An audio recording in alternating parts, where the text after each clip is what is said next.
ಚಾಲನೆಯನ್ನ ನೀಡಬೇಕಾಗಿ ವಿನಂತಿಸಿಕೊಳ್ತೇನೆ.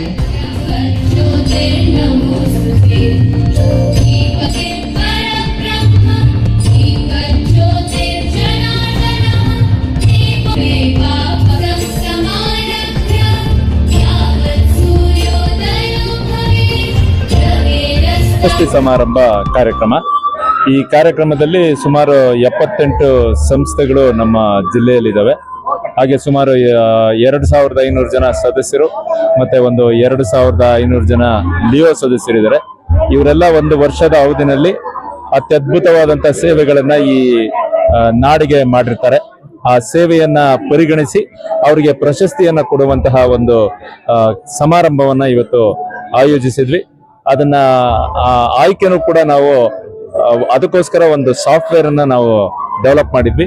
ಆ ಸಾಫ್ಟ್ವೇರ್ ಮುಖಾಂತರ ಯಾರು ಎಷ್ಟು ಕಾರ್ಯಕ್ರಮಗಳನ್ನ ಆಯೋಜಿಸಿದರೆ ಅದರ ಪ್ರಕಾರವಾಗಿ ಎಲ್ರಿಗೂ ಕೂಡ ಯಾರೆಲ್ಲ ಪ್ರಶಸ್ತಿಗೆ ಪುರಸ್ಕೃತರಿದ್ರು ಅವರನ್ನ ಹುಡುಕಿ ನಾವು ಅವರಿಗೆ ಗೌರವವನ್ನ ಸೂಚಿಸುವಂತ ಕೆಲಸ ಈ ವರ್ಷದ ಅವಧಿನಲ್ಲಿ ಜಿಲ್ಲಾ ರಾಜ್ಯಪಾಲನಾಗಿ ಒಂದು ಅದ್ಭುತವಾದಂತಹ ಯಾರು ನಿಜವಾದಂತ ಸೇವೆ ಮಾಡಿದರೆ ಅವ್ರಿಗೆ ತಲುಪಿಸುವಂತ ಕೆಲಸನ ಈ ವರ್ಷದ ಅವಧಿನಲ್ಲಿ ಮಾಡಿದ್ವಿ. ಭಾಗಶಃ ಒಂದು 75ರಿಂದ 80 ಭಾಗ ನಾವು ರೀಚ್ ಮಾಡಿದ್ವಿ. ಅದರಲ್ಲಿ ಬಹಳ ಮುಖ್ಯವಾಗಿ ನಾವು ಹಂಗರ್ ಪ್ರಾಜೆಕ್ಟ್ ಮಾಡಬೇಕು, ಹಸಿದವರಿಗೆ ಅನ್ನವನ್ನ ಕೊಡುವಂತ ಯೋಜನೆಯನ್ನ ನಾವು ಆಯೋಜನೆ ಮಾಡ್ಕೊಂಡಿದ್ವಿ, ಪ್ಲಾನ್ ಮಾಡ್ಕೊಂಡಿದ್ವಿ. ಅದರಂತೆ ರಾಜಾಜಿನಗರ ESI ಹಾಸ್ಪಿಟಲ್ ನಲ್ಲಿ ನಾವು ಒಂದು ಕಿಯೋಸ್ಕ್ ಅನ್ನ ರೆಡಿ ಮಾಡಿ ಅಲ್ಲಿ ಹಾಸ್ಪಿಟಲಿನ ಅನುಮತಿಯನ್ನು ಪಡೆದು ಸುಮಾರು ಅಕ್ಟೋಬರ್ 12ನೇ ತಾರೀಕು ನಮ್ಗೆ ಅನುಮತಿಯ ಪ್ರಕಾರ ನಾವು ಕಿಯೋಸ್ಕ್ ರೆಡಿ ಮಾಡಿ ಅವತ್ತು ವಿಜಯದಶಮಿ ದಿವಸ ಅದನ್ನ ಕಾರ್ಯರೂಪಕ್ಕೆ ತಂದ್ವಿ. ಅವತ್ತಿನಿಂದ ಇವತ್ತಿನವರೆಗೆ 251 ದಿನಗಳ ಕಾಲ ಸತತವಾಗಿ ಸುಮಾರು 300ಕ್ಕಿಂತ ಅಧಿಕವಾದಂತಹ ಕೇರ್ ಟೇಕರ್ಸ್ ಯಾರಿದ್ದಾರೆ ಹಾಸ್ಪಿಟಲ್ ನಲ್ಲಿ ಇರ್ತಕ್ಕಂಥ ಯಾರು ಅಂದ್ರೆ ಅಡ್ಮಿಟ್ ಆಗಿರ್ತಾರೆ ರೋಗಿಗಳು, ಅವರನ್ನ ನೋಡ್ಕೊಳ್ತಕ್ಕಂಥವ್ರಿಗೆ ನಾವು ಇವತ್ತಿನವರೆಗೂ ಇನ್ನು ಮುಂದೆ ಕಂಟಿನ್ಯೂ ಕೂಡ ಆಗುತ್ತೆ. ಸುಮಾರು 75,000 ಮೀಲನ್ನ ಇವತ್ತಿನವರೆಗೆ ನಾವು ಕೊಟ್ಟಿರ್ತೇವೆ.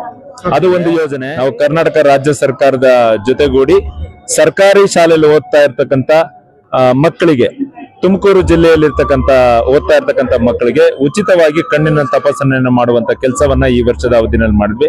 ಸುಮಾರು 1 ಲಕ್ಷ ಮಕ್ಕಳಿಗೆ ಉಚಿತವಾಗಿ ಕಣ್ಣಿನ ತಪಾಸಣೆಯನ್ನು ಮಾಡಿ ಸುಮಾರು 5,000 ಮಕ್ಕಳಿಗೆ ಉಚಿತವಾಗಿ ಕಣ್ಣಿಗೆ ಕನ್ನಡಕವನ್ನ ಕೊಡಿಸುವಂತ ಕೆಲಸ ಕೂಡ ನಾವು ಈ ವರ್ಷದ ಅವಧಿನಲ್ಲಿ ಮಾಡಿದ್ದೀನಿ. ಹಾಗೆ ನೆರೆ ರಾಜ್ಯ ಕೇರಳ ರಾಜ್ಯದಲ್ಲಿ ಒಂದು ಮಳೆಯ ಒಂದು ಇದರಿಂದ ಗುಡ್ಡ ಕುಸಿಯುವಂತ ಅನಾಹುತ ಆಗಿತ್ತು. ನಮ್ಮ ಅಂತಾರಾಷ್ಟ್ರೀಯ ಸಂಸ್ಥೆ $1 ಲಕ್ಷ ಹಣವನ್ನ ಅವರಿಗೆ ಪರಿಹಾರವಾಗಿ ಕೊಟ್ಟಿತ್ತು. ಹಾಗೆ ನಮ್ಮ ಜಿಲ್ಲೆ ಸುಮಾರು 100 ಸ್ವಿಂಗ್ ಮಿಷನ್ ಅವ್ರಿಗೆ ತಲುಪಿಸುವಂತ ಕೆಲಸವನ್ನ ಮಾಡಿದ್ವಿ. ಇದನ್ನ ಪ್ರಶಂಸೆಯ ಪತ್ರ ಅವರ ಕೂಡ ಅಂದ್ರೆ ಕೇರಳ ಸರ್ಕಾರದಿಂದ ಕೂಡ ನಮ್ಮ ಜಿಲ್ಲೆಗೆ ನಾವು ಕೊಟ್ಟಂತ ಸೇವೆಗೆ ಒಂದು ಗೌರವ ಪೂರ್ವಕವಾಗಿ ಒಂದು ಪತ್ರವನ್ನು ಕೂಡ ಅವರು ಕೂಡ ಕೊಟ್ಟಿರ್ತಾರೆ. ಹಾಗೆ ಅದನ್ನ ಬಿಟ್ಟು ಸುಮಾರು 15,000 ಸೇವಾ ಚಟುವಟಿಕೆಗಳನ್ನ ಈ ವರ್ಷದ ಅವಧಿನಲ್ಲಿ ನಾವು ಮಾಡಿದ್ವಿ. ಸುಮಾರು ಹೊಸದಾಗಿ 288-90 ಸದಸ್ಯರನ್ನ ಈ ವರ್ಷದ ಅವಧಿನಲ್ಲಿ ನಾವು ಹೊಸ ಸದಸ್ಯರನ್ನ ಸೇರ್ಪಡೆ ಮಾಡ್ಕೊಂಡಿರ್ತೀವಿ. ಹಾಗೆ 8 ಹೊಸ ಸಂಸ್ಥೆಗಳನ್ನ ಕೂಡ ನಾವು ನಿರ್ಮಾಣ ಮಾಡಿದ್ವಿ. ನನ್ನ ಕ್ಯಾಬಿನೆಟ್ ಅಲ್ಲಿ ಇರ್ತಕ್ಕಂಥ ಎಲ್ಲ ಆಫೀಸರ್ಸ್ ಕೂಡ ಅದ್ಭುತವಾದಂತ ಕೆಲಸಗಳನ್ನ ಮಾಡಿದ್ದಾರೆ. ಸೆಕ್ರೆಟರಿಯೇಟ್ ಟೀಮ್ ಇರ್ಬೋದು, ZCಗಳು ಇರ್ಬೋದು, RC ಇರ್ಬೋದು, ಗ್ಯಾಟ್ ಟೀಮ್ ಇರ್ಬೋದು. ವಿಶೇಷವಾಗಿ ನನಗೆ DCT ಮತ್ತೆ DCS ಅದ್ಭುತವಾದಂತ ಸೇವೆಯನ್ನ ಮಾಡಿದ್ದಾರೆ. ಇದ್ರ ಜೊತೆಯಲ್ಲಿ ಅಶೋಕ್ ಕುಲಕರ್ಣಿ ಅಂತ ಹೇಳಿ ನಮ್ಮ ಡಿಸ್ಟ್ರಿಕ್ಟ್ ಗೆಸ್ಟ್, ಹಾಗೆ ಶ್ರೀಧರ್ ಪಾಟಂಕರ್ ಅಂತ ಇವರೆಲ್ಲ ಅತ್ಯದ್ಭುತವಾದಂತ ಕೆಲಸ ಮಾಡಿದ್ದಾರೆ. ಇದ್ರ ಜೊತೆಯಲ್ಲಿ ನನ್ನೊಟ್ಟಿಗೆ ನಮ್ಮ ವೈಸ್ ಗವರ್ನರ್ ಆದಂತ ಡಾಕ್ಟರ್ G. ಮೋಹನ್ ಹಾಗೆ K. ಈಶ್ವರನ್ ಜೊತೆಗೂಡಿ ನನಗೆ ವರ್ಷದ ಪ್ರಾರಂಭದಿಂದಲೂ ಕೂಡ ಅದ್ಭುತವಾದಂತ ಕೆಲಸ ಮಾಡ್ಲಿಕ್ಕೆ ನನ್ನ ಜೊತೆನಲ್ಲಿ ಸಹಕಾರವನ್ನು ಕೂಡ ನೀಡಿಲ್ಲ. ಹೊರಗಡೆ ಬಂದ್ ಕೆಲಸ ಮಾಡಕ್ಕೆ ನನ್ನ ಕುಟುಂಬ ವರ್ಗದವರು ಕೂಡ, ನನ್ನ ಶ್ರೀಮತಿ ಪ್ರೇಮ ಅವರು ಕೂಡ ನನಗೆ ಸಹಕಾರವನ್ನು ಕೊಟ್ಟಿದ್ದಾರೆ. ನನ್ನ ಮಕ್ಕಳು ಅನನ್ಯ ಹಾಗೆ ರಜತ್ ಕೂಡ ನನಗೆ ಸಹಕಾರವನ್ನ ಈ ಸಂದರ್ಭದಲ್ಲಿ ನೀಡಿದ್ದಾರೆ.